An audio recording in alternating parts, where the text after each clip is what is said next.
दोस्तों नमस्कार। मैं इंजीनियर आर चंद्रा अपने YouTube platform engineer Chandra blog में आप सभी का स्वागत करता हूं। कल मैंने अपने ब्लॉग में बताया था देश में हो रहे लोकसभा चुनाव के बारे में। दूसरा फेज जो देश के 13 राज्यों में आज कंप्लीट हो गया।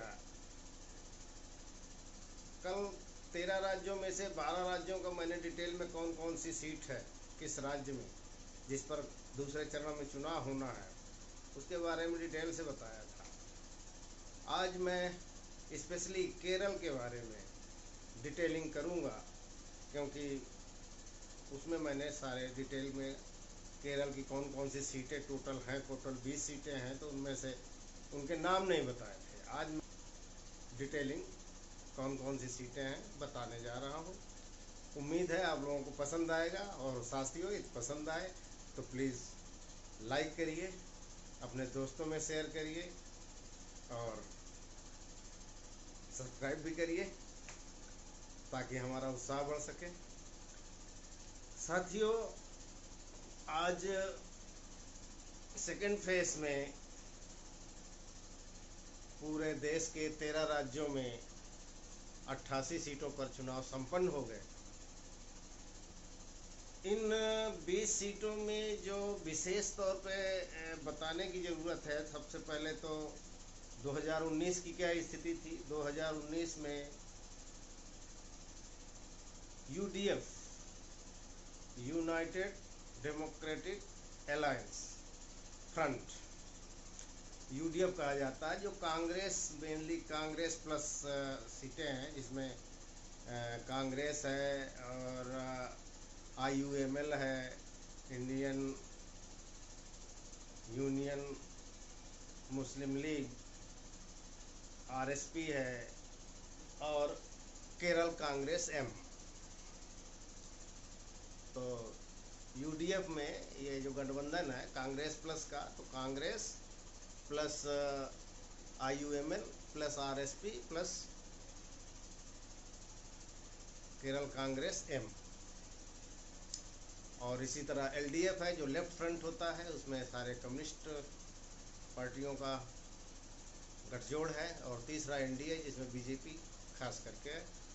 तो 2019 के चुनाव में यूडीएफ ने कुल 19 सीटें जीती थी 20 में से, और इसमें से अकेले कांग्रेस ने 15 सीटें जीती थी। 2 सीटें आई यूएमएल को और एक सीट केरल कांग्रेस एम और आरएसपी, रिवोल्यूशनरी सोशलिस्ट पार्टी, इस तरह से मिली थी। और 1 सीट से लेफ्ट को संतोष करना पड़ा। बीजेपी का वहाँ पर कुछ भी स्कोप नहीं था। हाँ, 2004, 9, 14, 19 से बढ़ते बढ़ते बीजेपी 8% से बढ़कर के 16% मत हासिल करने लगी है। टोटल मत जो पड़ते हैं उसका 2019 में बीजेपी को 16% वोट मिला था, जबकि 2004 में 8% मिला था। तो इसी तरह से 8% से 16%, 8% का करीब गेन हुआ है। और ये इसमें 7% जो लेफ्ट के मतदाता हैं उनका शिफ्टिंग हुआ, वो शिफ्ट हुए हैं बीजेपी की तरफ। तो इससे नुकसान एलडीएफ का हुआ। कांग्रेस को यानी यूडीएफ को 2019 में टोटल 48% और एलडीएफ को 36% शेयर वोट का मिला था। साथियों, केरल में जो ओबीसी हैं, अदर बैकवर्ड क्लासेस, तो इनका रुझान ज़्यादातर लेफ्ट, मार्क्सवादी कम्युनिस्ट पार्टी या भारतीय कम्युनिस्ट पार्टी यानी कि वामपंथी रुझान की तरफ ज़्यादा इनका झुकाव होता है। वहीं पर केरल में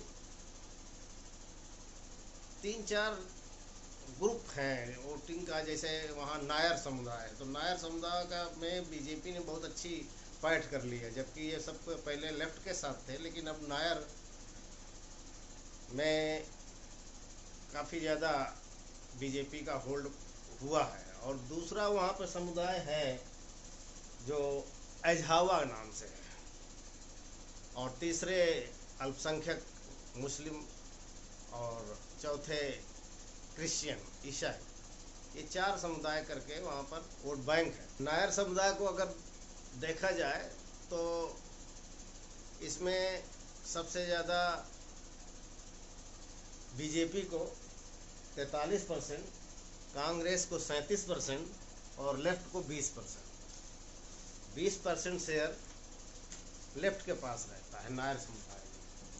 वहीं एझावा समुदाय में अगर देखा जाए तो बीजेपी का कम रहता है, 21% के आसपास रहता है। वहीं कांग्रेस का 34% मतदाता कांग्रेस की तरफ जाता है, और लेफ्ट की तरफ रुझान इनका ज़्यादा रहता है, और ये 45% शेयर मतों का एझावा का लेफ्ट को मिलता है, जबकि बीजेपी को 21% तक मिल जाता है।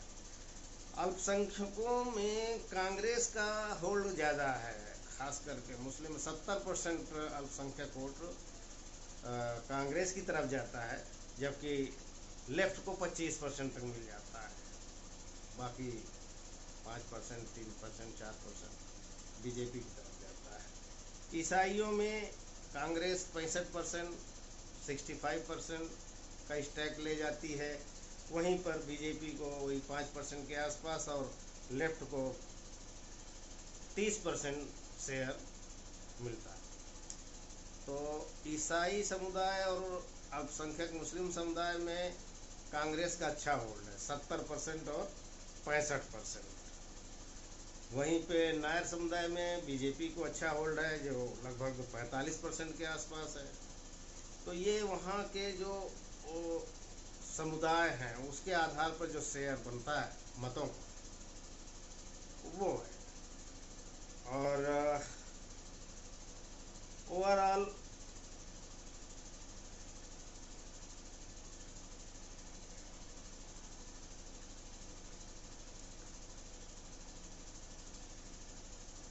मतदान केरला में अच्छा ज़्यादा होता है। पूरा शिक्षित राज्य है, सबसे ज़्यादा एजुकेशन इंडिया में सबसे ज़्यादा एजुकेटेड स्टेट केरला है।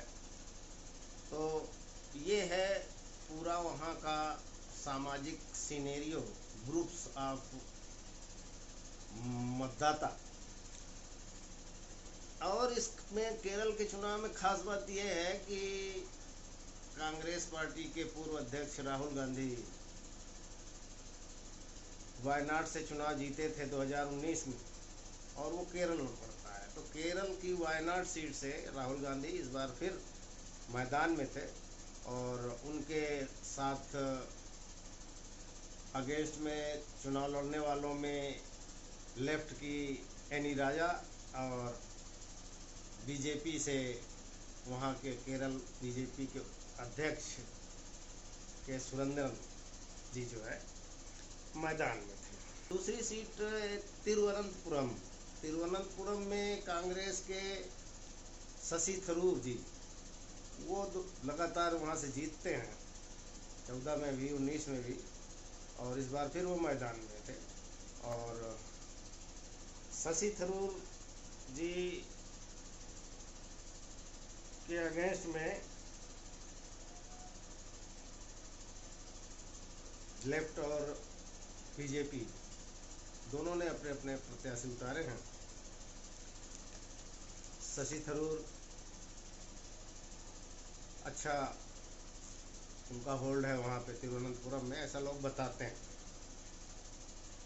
तो इस तरह से आज संपन्न हुए केरल के चुनाव में 2019 से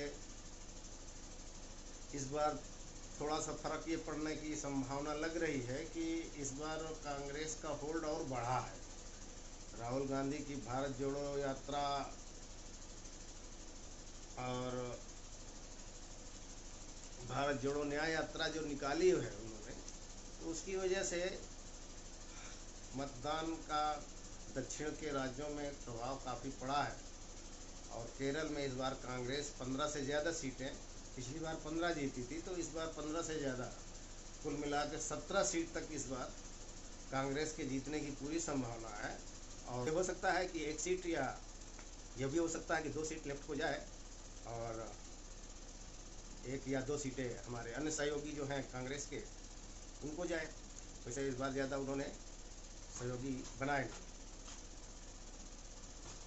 बीजेपी का साउथ में होल्ड वैसे भी बहुत कम है, केरल में भी उम्मीद नहीं है कि कोई सीट बीजेपी को मिलेगी, लेकिन अगर मिल सकती है तो सिर्फ 1 सीट मिल सकती है। अब मैं आप लोगों को डिटेल में बताऊंगा कि केरल की कौन कौन सी सीटें हैं, उनके नाम क्या है। कंस्टिट्यूंसी केरल में कुल जो 20 हैं, तो उनमें सीटें हैं कासरगोड, कन्नूर, वाटकरा, वायनाड, कोझिकोड, मलापुरम, पोन्नानी, पलक्कड़, आलाथुर, त्रिशूर, चलाकुड़ी, एर्नाकुलम, इडुक्की, कोट्टायम, अलपुझा, मवेलिकारा, पथानामथिट्टा, कोल्लम, अतिंगल और तिरुवनंतपुरम। ये 20 सीटें हैं साथियों। ये रहा हमारा आज का ये ब्लॉग। आप लोग देखिए, अपने अपने कमेंट करिए, दोस्तों को शेयर करिए, हमारा उत्साह बढ़ाइए, हमारे चैनल को सब्सक्राइब करिए। चंद्रा की चकचक या इंजीनियर चंद्रा ब्लॉग्स करके हमारे चैनल का नाम है, और हमें आशा है कि आप लोग ज़रूर सब्सक्राइब करेंगे, लाइक करेंगे और हमारा सहयोग करेंगे। इसी के साथ नमस्कार, धन्यवाद।